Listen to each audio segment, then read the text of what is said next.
Metropolitan Window Fashions is located in Greenbrook, right off 22 West. You may remember it when it was located in North Plainfield under the name Fabricland. Today we are interviewing the owner, Mr. Bruce Heyman. So Mr. Heyman is an owner, I believe, of three businesses at this point, right? One is in Greenbrook, and the other two, one in New York City, and one in Paramus. And one in Paramus. And I believe there's another one coming, correct? Yes. Livingston, hopefully by the end of the year. Livingston, wow. So we're here to basically ask you a few questions about how to start a business, what we've been learning in class. How do we start a business? So some of the questions I know I gave you, and I know this out of the many 30 questions I gave him, we are going to ask him a couple just to get to know more about his business. So if you could give us some information, a description of your business, the services and products you offer and manufacture. Sure. So we own two companies. We own Fabricland, and yes, was across the street from the high school for 50 years. And we still own that business. We just moved down the road 3 miles west on Route 22 in Greenbrook. So we sell fabrics of all types: drapery, upholstery, dress fabrics, quilting fabrics. We sell sewing machines.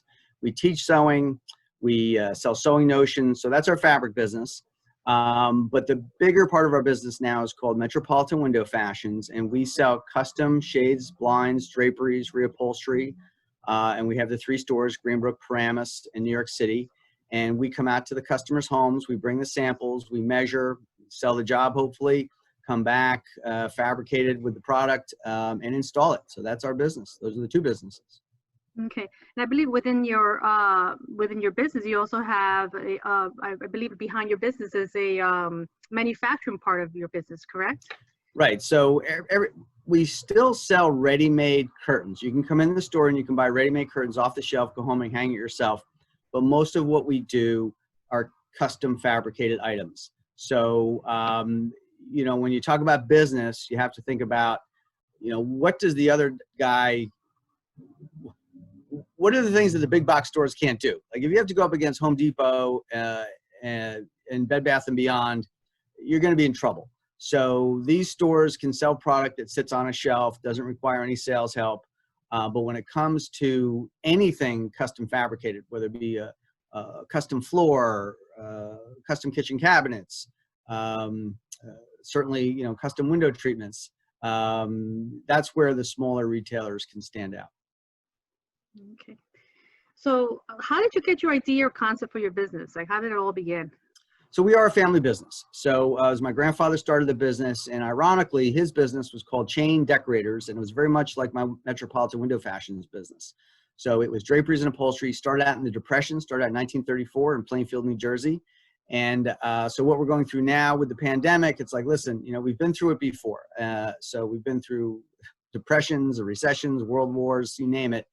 But people still, they want to decorate their homes. And so that's where the business came from. In the 1960s, everyone was making their own clothing. And this is where, Fabricland became rather iconic, because everyone in central New Jersey, all their moms would drag them to Fabricland and, sew their own clothes.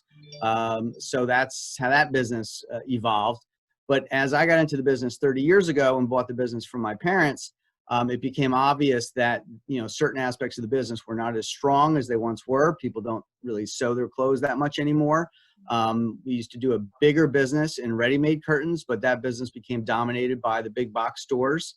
So it was really back to the custom business that the big box stores can't handle. That's really our niche. Wow. So,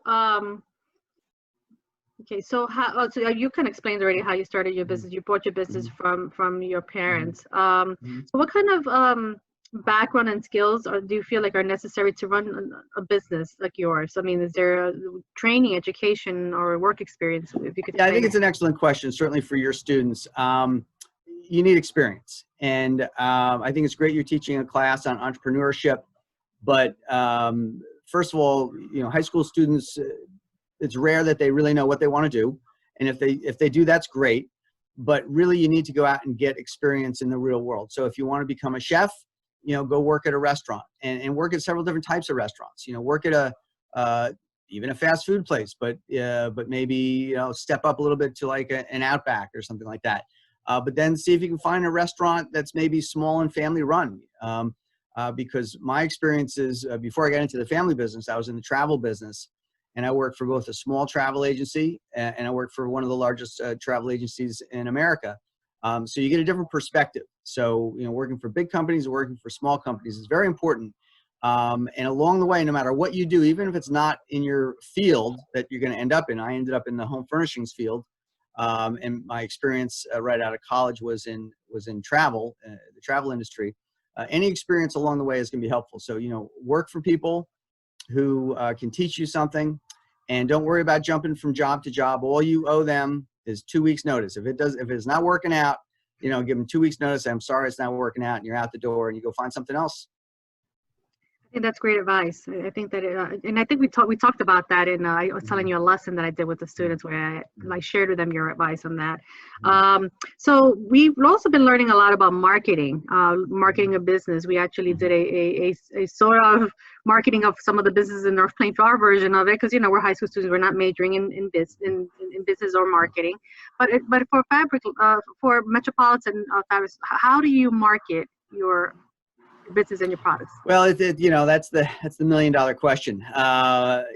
Media has changed so much. I mean, I've got newspaper ads from my grandfather going back to 1930s from the Courier News, right? Courier News still exists, and we still advertise with the Courier News. But who reads the Courier News right now? Who's your target market? Now, we're fortunate in that our target market tends to skew a little older. Okay. And those people still do read the newspaper, but we know that, the 30 somethings, they don't. Okay. So, you have to decide, who is your target market, and then find out, what publications they're reading, whether it be magazines or newspapers. And certainly, of course, it's all about the internet. And when it comes to the internet, then it's, Google search and pay-per-click ads and Facebook ads. But one of the most important things for us, and this is just our experience in our industry, okay, where we want people walking in the doors of our stores. We want them to come into our store, and you can see behind me a little bit, lights are off, it's early in the morning, but you can see our displays. Since we want people in the stores, we plunk our stores down in very visible highway locations. We're on Route 22 in Greenbrook. We're on Route 17 in Paramus. We're on the Upper West Side on Amsterdam Avenue, New York City. So we get a lot of our business from people just, driving by or walking by the store. So that serves us well, but every business is different. I'm glad you talked about that, like the place of why you select the place for your business. So you're basically saying that you chose your locations based on the visibility of your business, like where someone can see your business and be pulled in by where where they're, as opposed to some obscure place with an address that you have to look up to on a, because how much people are you looking at Yellow Pages at these during the Yellow Pages is dead. So when I got into the business, I've been in this business 30 years. And we did a lot of Yellow Page advertising. We don't do a single bit of Yellow Page advertising. That is completely obsolete. So now it's all internet. That's different. Right.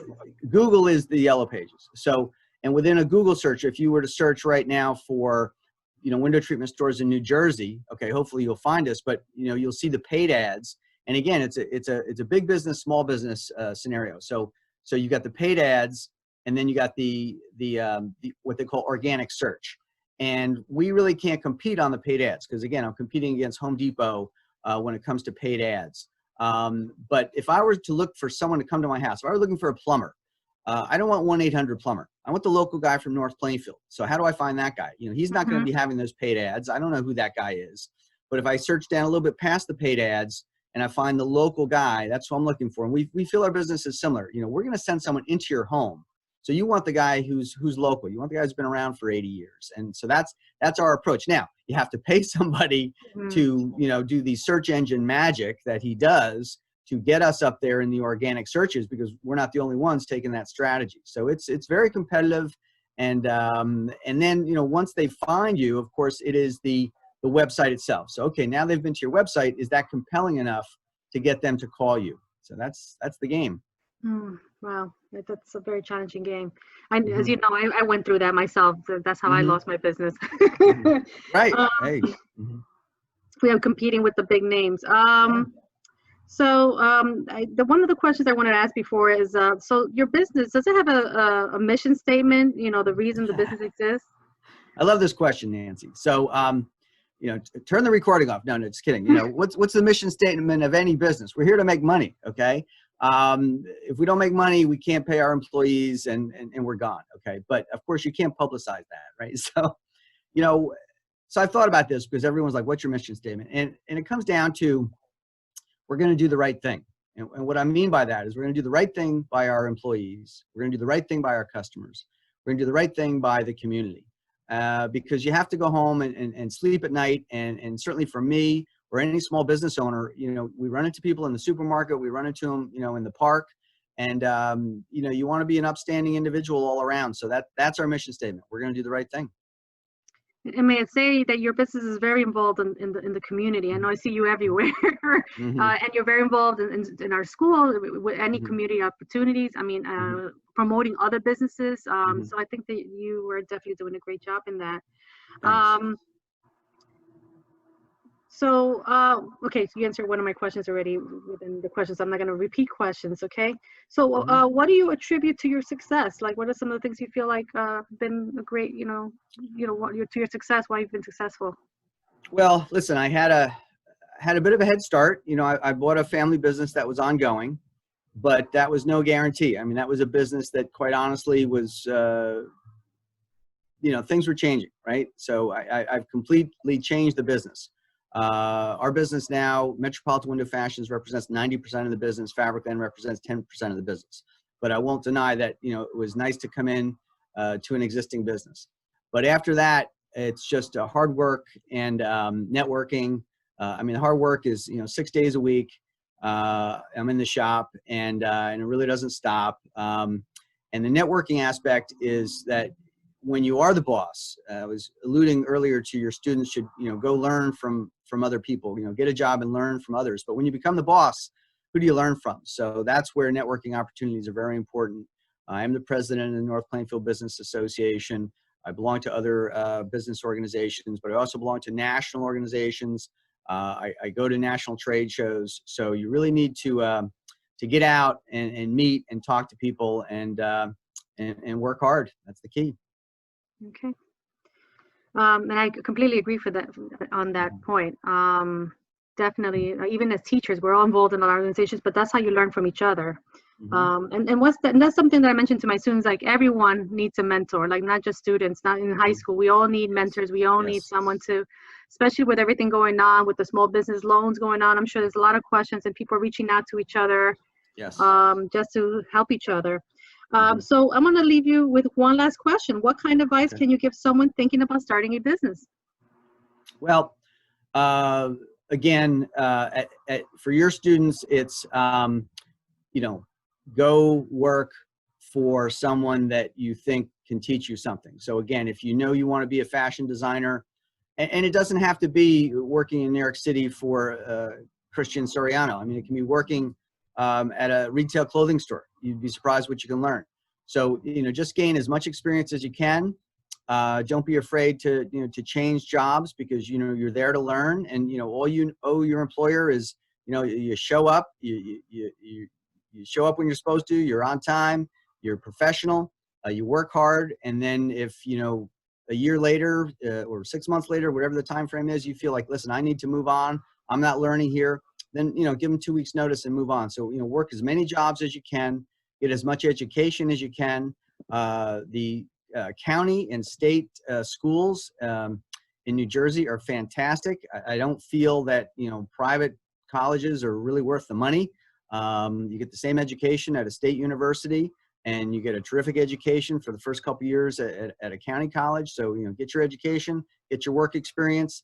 And then, when you're ready, then come talk to me. All right. I'll give you some better advice. Well, thank you. Thank you so much for your time. I really, really, truly appreciate it. We all truly appreciate it because we're learning so much from you.